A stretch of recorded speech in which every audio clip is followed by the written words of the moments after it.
Hello, namaskar, namaskara, namaskaram, namaskar. My name is Pooja Dwivedi. Welcome to my class, The Daily Current Affairs. We are going to learn significant events of the past 24 hours in such a manner that it is not only going to help you with your preliminary examination but also the mains examination, because it is advisable to remember facts so that you can get and fetch brownie points in your mains examination as well.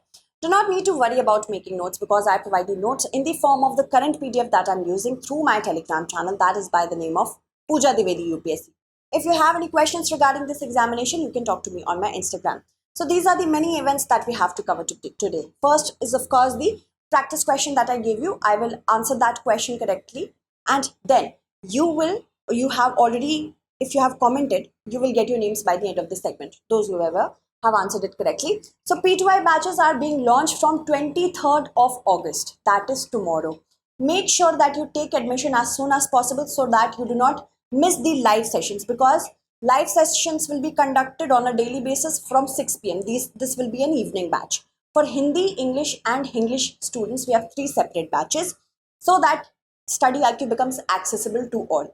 Other than this, you will get prelims test series, mains test series, daily answer writing practice, current affairs module, even a mains residential program for those students who are going to qualify prelims 2024. Make sure you take admission as soon as possible so that we can send you the study material. I will be taking up classes in these. So you have to just use the code PDLives to get a discounted price of rupees 29,999. The actual price is 70,000, but we are providing it at a very affordable cost. Moving on. First question is the practice question. India has secured rank second at the 16th International Olympiad on Astronomy and Astrophysics that happened in Poland. So which of the following is the first ranker? India has been securing good positions when it comes to these particular Olympiads. It is important for us to remember certain facts related to them. I will tell you the facts, but before this, I would like to answer it correctly. Option B, the UK is the correct answer. It clinched 5 golds to make the lead. So 4 golds and 1 silver medal were actually resourced by India. And it happened in Poland. You also have to remember that, because UPSC can ask us the regions as well, the countries of any sort of game that has happened. The United Kingdom clinched the lead with 5 goals. The first ever IOAE. It was conducted from 30th November to 9th December 2007 in order to commemorate the 80th birth anniversary of the King Bhumibol Adulyadej of Thailand and the 84th birth anniversary of the Princess Galyani Vadhana of Thailand. Very important fact, please remember it. Other than this, the first ever IOA which was conducted, you can see even India was a part of it. And India, for that same matter, was also a part of the international board, which formally adopted statutes of IOAA. One of the IOAA was also hosted by India in the year 2016. It happened in Bhubaneswar, because you can get these kind of questions that India never hosted IOA. It has in 2016 Bhubaneswar. Okay, consider the following statements with respect to the Bharat New Car Assessment Program. It focuses on evaluating the safety performance of passenger vehicles that can accommodate up to 8 passengers. See, UPSC can confuse us and give us certain data as well, so that we doubt ourselves that, see, maybe I haven't learned this, maybe I haven't studied this, or I have forgotten this. The key is to be very mindful of the statements that you are reading. Second, you have to revise it. That is why data is something that is very important in this examination now. Earlier, it wasn't so much. If we go from like 2016, 17, 18, it wasn't so much. But since 2019, data has gathered a lot of heft. That is why you have to remember the data as well. And have a weight not exceeding 3.5 tons. From September 2023, it will be mandatory for all the automobile companies to participate in it. It will serve as a consumer-centric platform and enable car buyers to make safer choice between cars.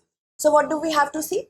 We have to see how many statements given above is or are correct. See, the new car assessment program, Bharat New Car Assessment Program, is a step in the right direction to reduce the mortality which happens due to car fatalities. And this is why India has brought this out.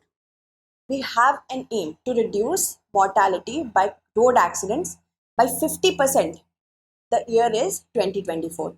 You have to remember this data. And this Bharat New Car Assessment Program is not mandatory. Even in the most developed countries that we see, this is a voluntary program, not mandatory. This program, remember, is not mandatory. However, it is advisable to be a participant in it.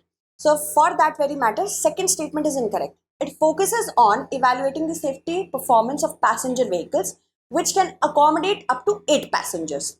So, the first part of the data is definitely correct. Second part is also correct. Not weight should not exceed 3.5 tons. For this particular Bharat new car assessment program is there, and it will serve as a consumer centric platform is also correct. You as a consumer, would you want a car which is better suited for Bharat new car assessment program or which is not a participant in it? Of course, any sane person would choose safety first, right? That is why it is kind of an encouragement to the car companies to ensure that they participate in such assessment programs. So first is correct, second is not correct, third is also correct. 1 and 3 are correct, 2 only will be the correct answer. Bharat NCAP has been launched by the Ministry of Road Transport and Highway. It is basically an assessment program in order to ensure that the car you are buying is safe. So about 1.54 lakh people lost their lives and 3.84 lakh were injured in 2021 in road accidents. In 2020, 1.31 lakh people lost their lives and 3.49 people were injured. 3.49 lakh were injured in road mishaps. There should be a reduction in road accidents death by 50% by 2024. This is our goal, and that is why in order to achieve it, we have to do this assessment. The Bharat New Car Assessment Program is a novel safety assessment initiative which is introduced by the Ministry of Road Transport and Highway. Focuses on evaluating the performance of those passenger vehicles which can accommodate up to 8 passengers, and they should not weigh more than 3.5 tons. Okay, so many countries, specifically European countries, US, Latin American countries such as Japan, have their own car assessment program, but they are also voluntary. They are not mandatory. Similarly, India has also gone through the similar path. It's not mandatory. So right now the safety ratings are done through a car crash test. This is particular hurdle and the car will be crashed over here, and whatever impact it will have on frontal side and pole side impact, then we can say whatever points are scored. Similarly, on that manner only we are going to give them stars. So on the basis of those stars, the car is chosen by a customer. Okay, I've already told you about this, so let's move forward. With respect to Samoa, choose the correct answer. It is to the north of Papua New Guinea. It is to the east of New Zealand. It is to the south of Equator. It is to the west of Fiji.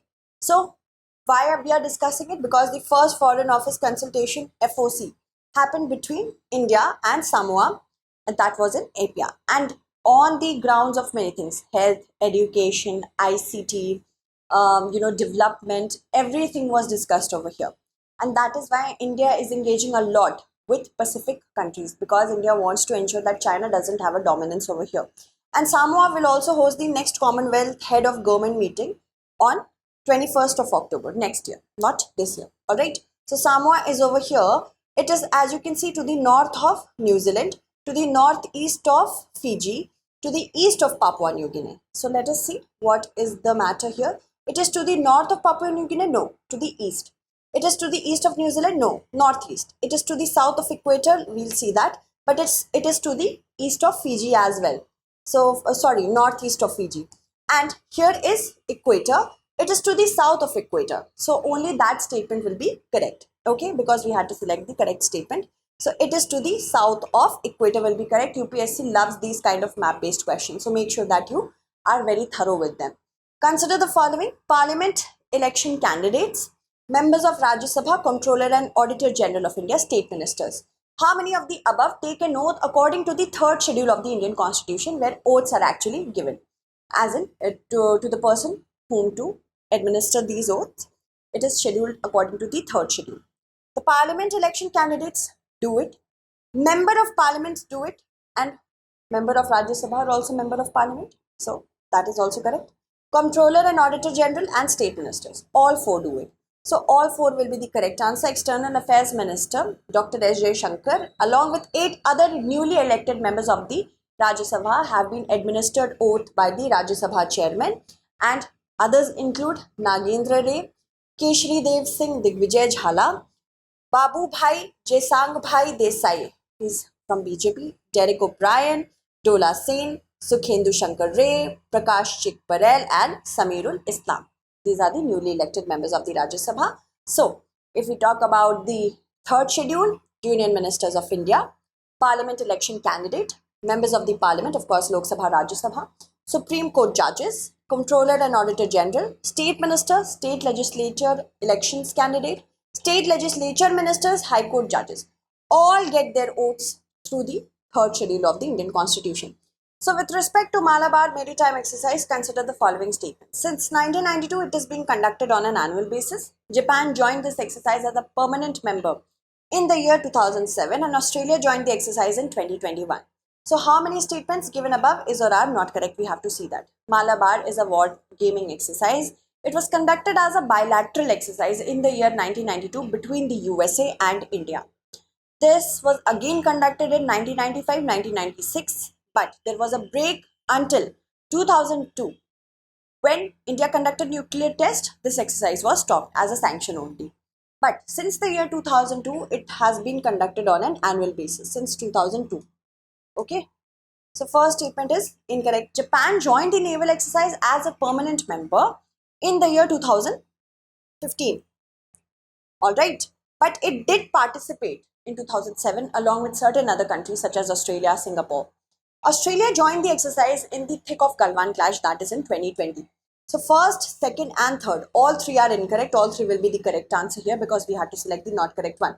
27th edition of the Malabar war game exercise recently concluded. It was conducted off the coast of Sydney, and we have to understand that Royal Australian Navy hosted this. Also, indigenously built destroyer INS Kolkata, frigate INS Sahyadri, and P-81 maritime patrol aircraft did become a part of it. Now, if you think about the Malabar exercise, it's a multilateral. That means many countries are participating in it. Wargaming exercise. From 2002 onwards, this has been conducted on an annual basis. Japan, Australia first participated in 2007, and in 2007, this exercise was conducted twice. One off the coast of Okinawa Island. Here, not only Australia and Japan participated, but Singapore was also a part of this exercise along with USA and India. Another was conducted at the coast of Vishakhapatnam.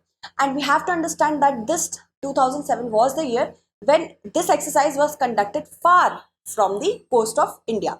Also, since 2014, India, US, Japan, they have participated in the exercise every year. Japan joined the naval exercise in 2015 as a permanent member.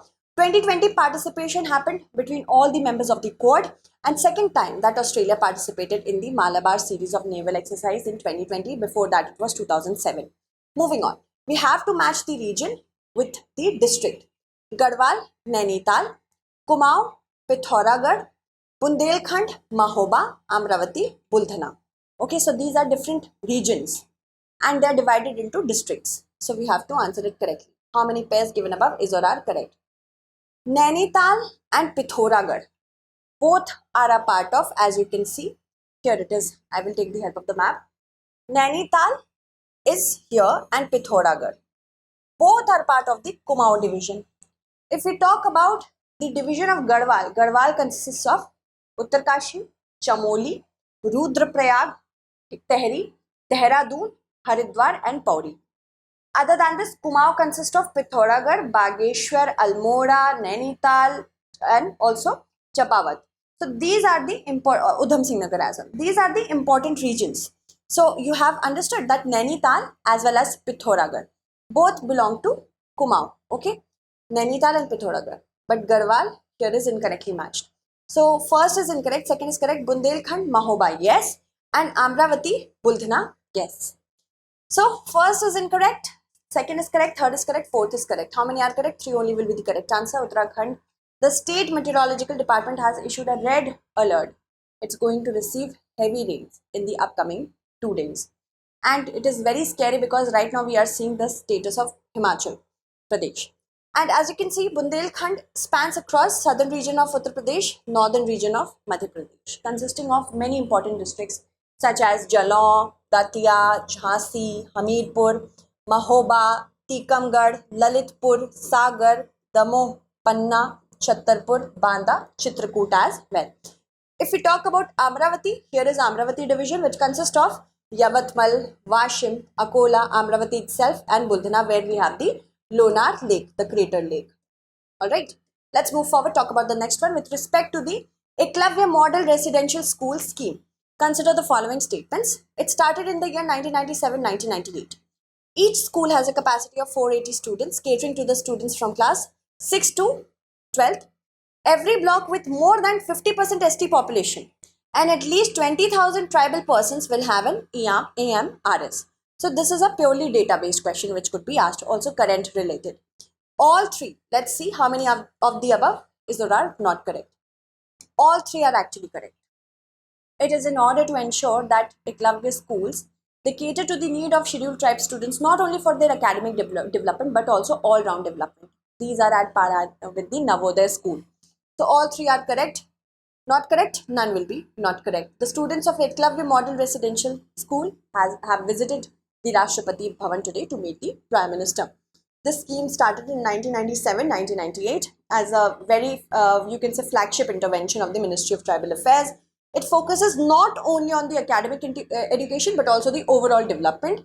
Each school has a capacity of 480 students that cater to the students from the class range 6th to 12th.